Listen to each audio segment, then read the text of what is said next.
I notice a lot of this comedy they have on television is about relationships. Do you ever see this stuff? Relationship comedy? Well, I don't know much about relationships, but over the years, I've noticed a few things about the two sexes, and I'd like to discuss them. Men and women. The big, hairy, noisy male creatures, and the smaller, smoother, but nonetheless also quite noisy female creatures. Here's all you need to know about men and women. Women are crazy, men are stupid. And the main reason women are crazy is that men are stupid. It's not the only reason, but it's a big one. And by the way, if you don't think men are stupid, check the newspaper. 99% of all the truly horrifying shit going on in this world was initiated, established, perpetrated, and enabled or continued by men. And that includes the wave and the high five, two of history's truly low points. But as I say, besides knowing that men are stupid, it's also important to remember that women are crazy. And if you don't think women are crazy, ask a man. That's the one thing men aren't stupid about. They know for sure, way down deep in their hearts, that women are straight-out fucking nuts. But it doesn't just happen. It isn't an accident. Women have good reason to be nuts. The main one being that in the course of life, compared with men, they have far more to put up with. They bear greater burdens. Think of it this way. In the big cosmic cafeteria, as human beings move down the chow line of life and reach that section where the shit is being spooned out, women are given several extra portions.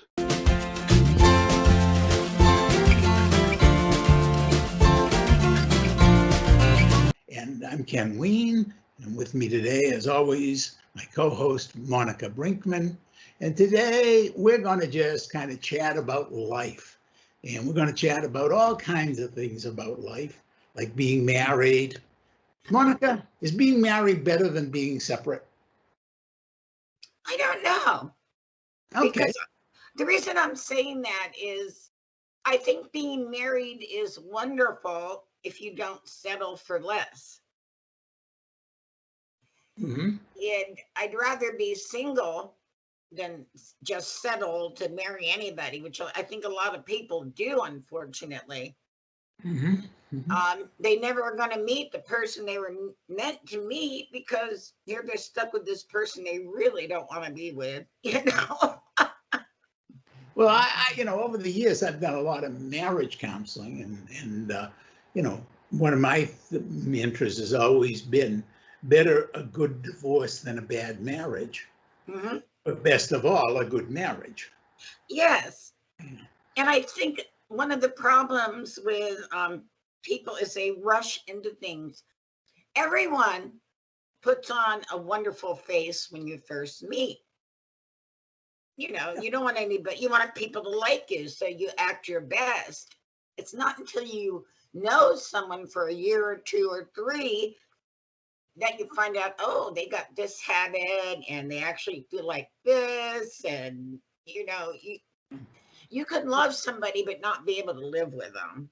That's certainly true. So what are some of the things that you think are most important in somebody for you to enjoy living with them? And just as as information, both Monica and I are married. Both of us, I believe it's our first marriage. No, my second. Oh, your second. I'm sorry, Monica. Okay, my first, which has now gone on for well over 50 years. So I guess either we're doing it right or my wife has incredible tolerance. But what do you think, Monica, is the most important thing to look for in a spouse? I think that honesty is one thing. But one thing I want over anything else is a sense of humor. Yeah, man. Because you go through so much in life, you have the ups and the downs. And if you can't laugh about it, you're not going to move forward. And yeah, I agree. Sense of humor is important. Honesty is important. Another thing that's always been important to me is that my wife has interests and capabilities that are different from mine. So we complement with an I. I'm sorry, with an E rather, not an I. each other in that way. Now, in our marriage, it's kind of unique in that her skills are much more perceptual motor than mine. So when, for example, we needed a room painted or a new floor put in or something like that, she's the lead. Yeah. Okay. But we do complement each other in that sense that we have.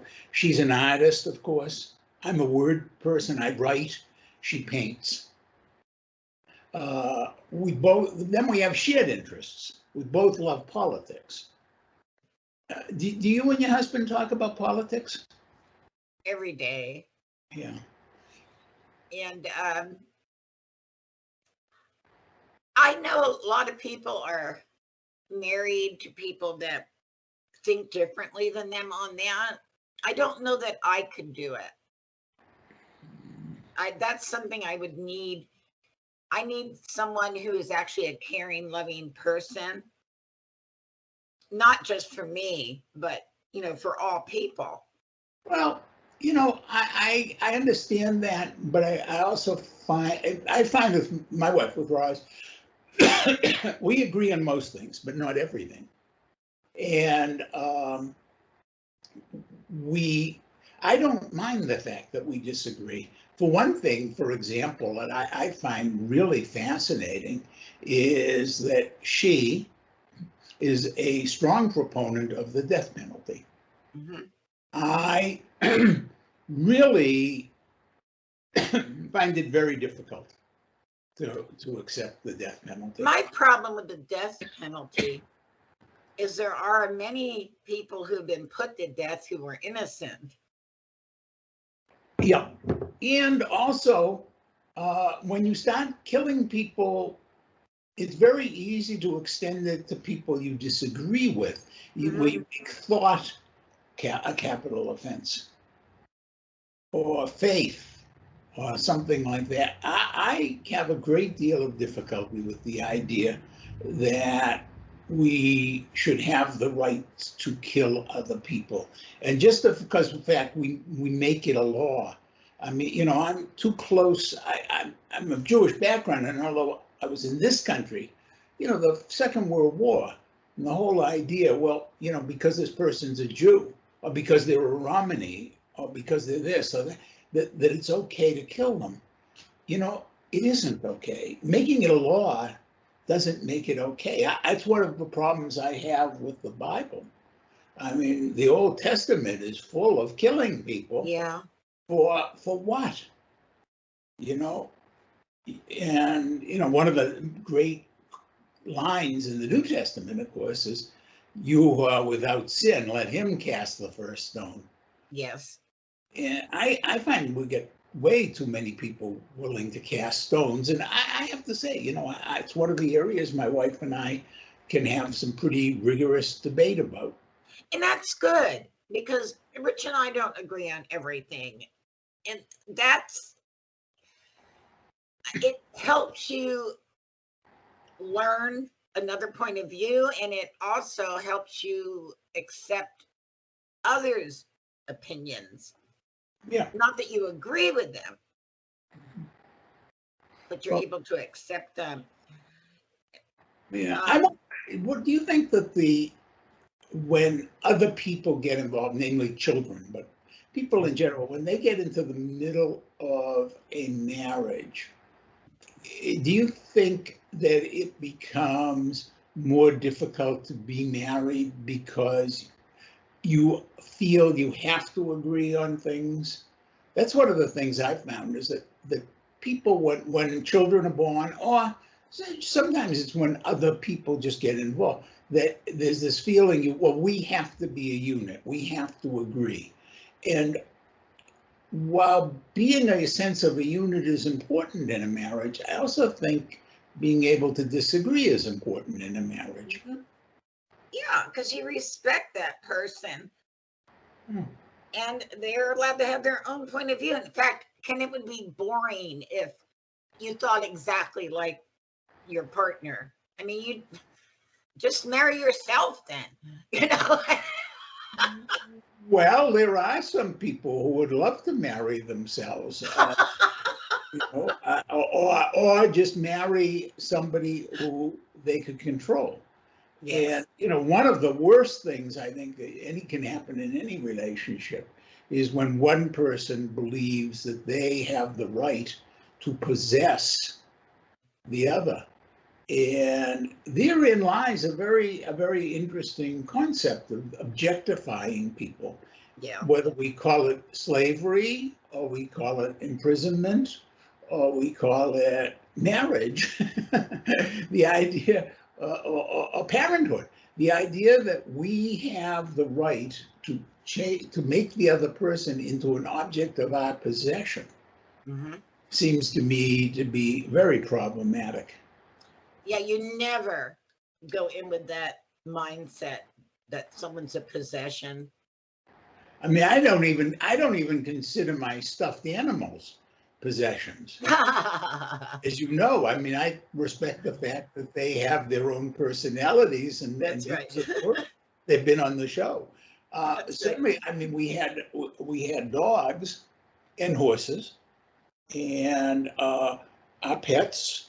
They were our pets, but we always respected. They had differences of personality, of wanting, of liking, and that while it was appropriate to limit them in some ways, the same way you might limit a child, was also important to respect who they were. So, well, for example, we had our Airedale who loved to collect rocks, and we never stopped her from collecting rocks. It did become a problem when she would drop them behind the seat of the car, and they'd have to be dug out, or she'd put them in the house, and we'd take them and put them outside for her. But she had a huge collection of rocks that she would. Wow. How And cute is that? never occurred to me that we would say, no, bad dog. Right. It was part of who she was. Yeah, they all have their different personalities, definitely. Yeah, I know you have cat. Well, I know you have dogs too, but I know your cats have had very distinctive personalities that we've seen on the show over the years. Yeah. So if I can't possess a dog or a cat, how am I supposed to possess a person? Yeah, and that's unfortunately, there's some people that aren't happy unless they do that. Mm-hmm. And therein, I think that's one of the things I would warn people, always look out for. If, one of the things I say to people is have tests in your mind in a relationship. Think about. So, for example, do something that your potential partner may not agree with, and see whether they are trying to say to you, you can't do that, or they're saying, well, gosh, I don't agree with you, but I have to respect your right to make decisions. Yes, that's when you find out. Yeah, I normally will tell my husband, you need to do what's right for you. Mm-hmm. You don't need to have my approval, but just do what's right for you. And I just think that I know with Rich and I, it's been a wonderful life together. And I hope everybody can get that, even through all the ups and downs. Women are a little bit different nowadays. And I think men might be getting upset about it. They're not so much wanting to get married now like they used to, because they know they can do things on their own. They were tired of being possessions. They were tired of being sexual objects. And I'm talking about everywhere you went, whether it was a store, walking down the street, at work. It was horrible. And now that women are speaking out for themselves and being strong and saying, we don't have to put up with this. We want to be just as equal. Now the men are getting upset. Do you think that, yeah, I agree with you. Do you think that that's one of the underlying issues that's been going on for some time in this country? That, for example, we've talked a lot about the anger underlying the Trump wave in this country. And I think, both, a lot of it is driven by men who feel that threat from women becoming more independent, also from women who don't agree with, who don't want to be independent. And so there's a lot of the anger. I mean, there's a lot. I mean, we've talked before on the show about it being about race driven, but I think it's also gender driven. I can remember us fighting for equal rights back in the 60s and 70s.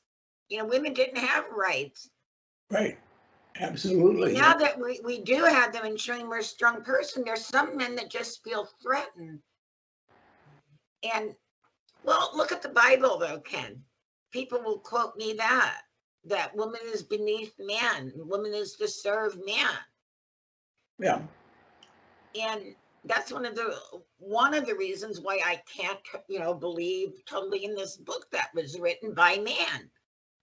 Well, it's very interesting because,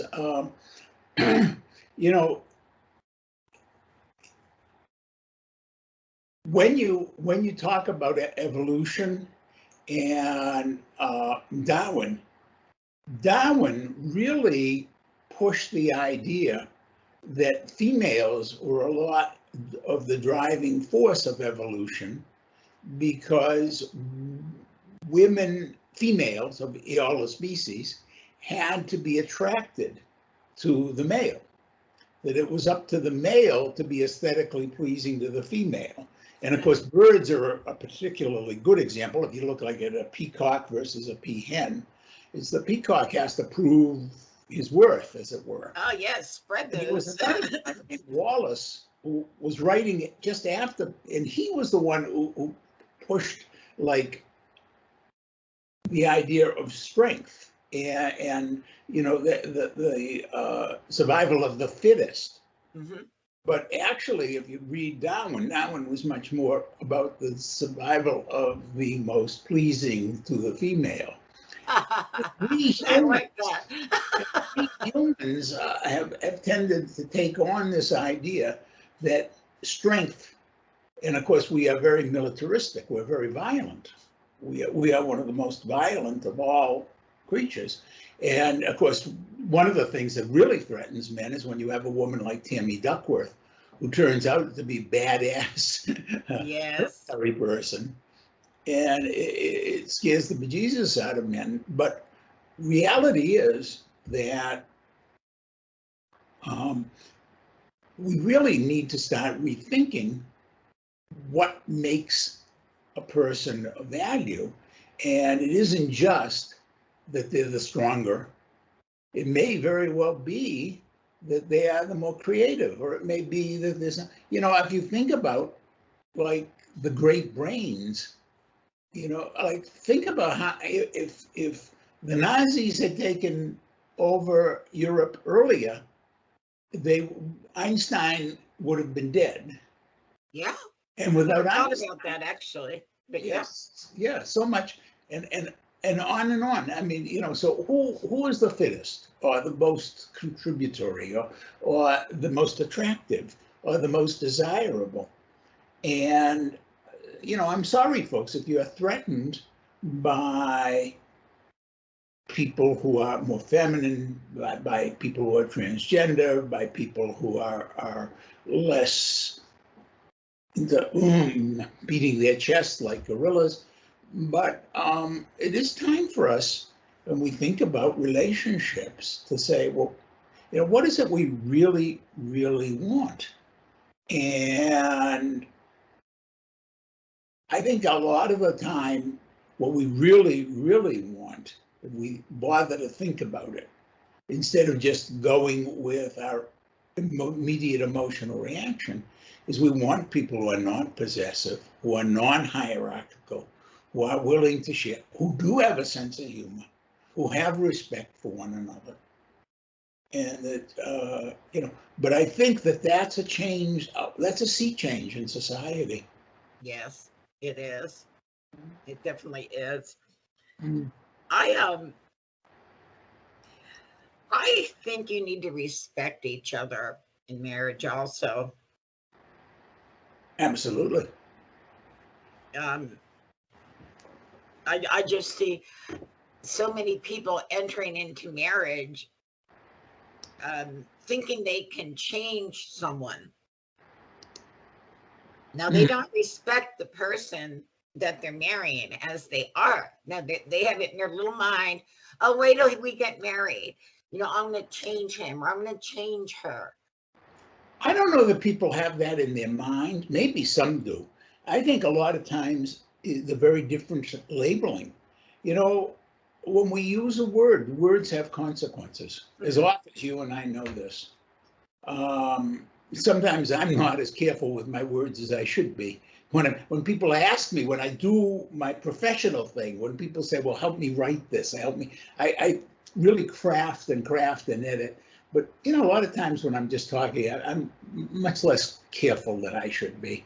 But there are words that are very loaded. Husband, wife, child, son, daughter. These are parent, these mom, dad, these are loaded words that carry with not only emotional baggage, but expectations. Okay. You're with a kid, for example, and the kid is running around and acting out a bit. And somebody thinks you're a parent. And they say to you, get your kid under control. And you say, well, he's not my kid. You know, he's a friend's kid. And they back off. You know, that's just a simple example of. So I think what happens is a lot of times, even people who have lived together, even when people have lived together, when they say I do, it changes the relationship. And so one of the things that you have to do is think about that and think about how you want it to change the relationship, which brings up one of my hobby horses. I have a lot, in case you'd ever noticed, creating metrics. You know, in every relationship and everything in your life, you should be creating metrics to decide how you've done and how it's working. And the more complex the metrics you might want to create, the more effective your decision making will be. So it's really very, very simple, for example, to create a metric of how many times do I have to ask my spouse to do something before it gets done. That's mine. But you know, that's a simple metric because it's, you know, but then if you start making it complex and saying, okay, if I point out why it is important to me, does the number of times I have to ask increase or decrease? If it's increasing, if I say, oh, I really need you to do this because of this, this, and this, and then it's less likely to get done, that's saying something very different than, oh, you know, this is important to me, and then it's more likely that it gets done. Well, what I found is if I ask and nothing gets done, if I go and start whatever I was asking him to do, there he'll be taking over the whole thing. So I've learned he doesn't respond to asking, he responds to you beginning it. Then he comes in and takes it over. So that's how I normally handle things now. Okay. And I don't know why Rich is like, but he is. And, you know, I love him still. It's just that's how he reacts. Well, I don't have any idea why, but. I don't either, but it works. So. You know, you ask a couple times, okay, I'll just do it myself. There he'll be.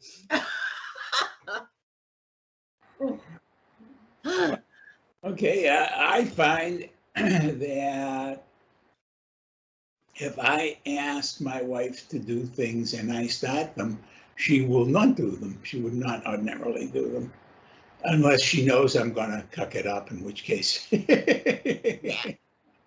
Well, yeah. But if I tell her that it is important to me, that she is more likely to do it. No, you're right about that. Yes. And also, if I tell her, and this is interesting, if I tell her I need her feedback, okay, now that's something she does immediately. If I need her to do a task, I usually have to ask a few times. Mm-hmm. But if I need her feedback on something, if it's something that I'm working on, like, can you read this short story or this poem or something like that, then she will give me that feedback very quickly. See, that's really nice. Yeah. It's nice to have that, especially when you're an author. Well, I mean, as an author, of course, I require her that input. Well, I don't require it. I appreciate it. I think it helps make me a better writer. Well, so I think one of the things then is, okay, another metric I use is if I give feedback, does the other person listen to it? Now, my wife, as I pointed out before, is a painter. She's quite good. I think you've seen her stuff. Oh, yeah, I love that. Never seen her stuff. You should go to my website, www.kennethweene.com, and look for her page. She doesn't have her own website, not her thing, but I do have some of her paintings up, and she's very clever. And you know what I like about her paintings? They make me smile. Mm-hmm. Mm-hmm. Oh, we yeah. all need to smile. Yeah. So, well, some of them don't. Some of them are very serious, but the more recent stuff is mostly. Yeah. And well, anyway, I mean, if I come in and I say to her, gee, I think there's something a little wrong there in that color match or something, she'll take it under advisement. Now, that doesn't mean she always does what I say, because if she did, I'd worry. Again, wait a minute, who's in control? And you wouldn't want that. No, but I'm glad that she listens and that I listen to her, that there is a give and take. And so one of the metrics you want to use in any relationship, folks, is there give and take? Are people listening to one another? And it gets tough in marriages when you start having children and they take up so much of your time. It's a wonderful thing having children, but a lot of times this is when marriages get in trouble. Yeah, it is. It is, because people stop talking to one another about, and basically often what happens is they're so busy preoccupying with the children that they stop realizing how important that core connection is. But that core connection is not just sexual. It's emotional and relational and respectful and give and take. And one of the most important things for parents to do is to say to the kids, hey, we need time for us. I remember one time I was talking to a tough love group, and a woman was saying something about their son was coming home from prison, their daughter was coming home from college, and what would I recommend they do? And I said, well, very early on, one of the first things I do is say to the kids, look, we have a life. We have a relationship. Yes, you're important to us. But look, we've enjoyed not having you here.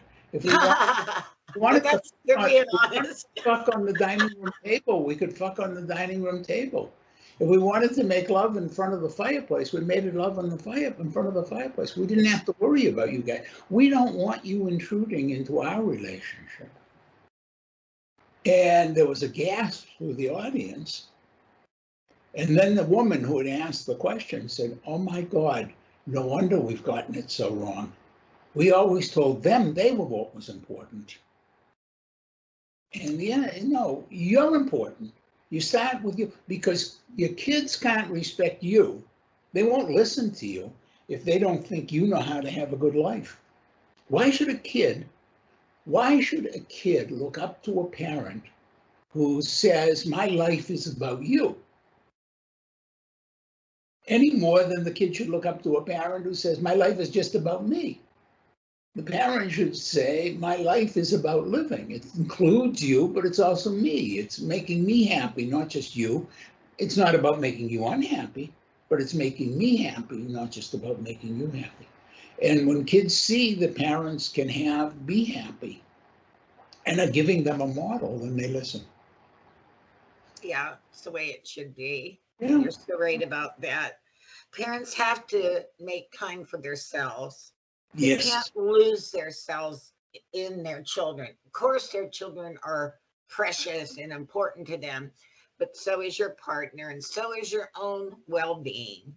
And your life, yes. And balancing Monica, that. that's a good spot for us to end. This has been a fun conversation, something Yes. different for us. Maybe people will even listen to it and say, hey, wow, I'll think about that. That's all we ask. Think about it. Okay. As always, I have a little something to share with everybody next. So enjoy it. And folks, be sure to subscribe to us so you never miss a show. And we always love your feedback. Okay, here you go, Ken.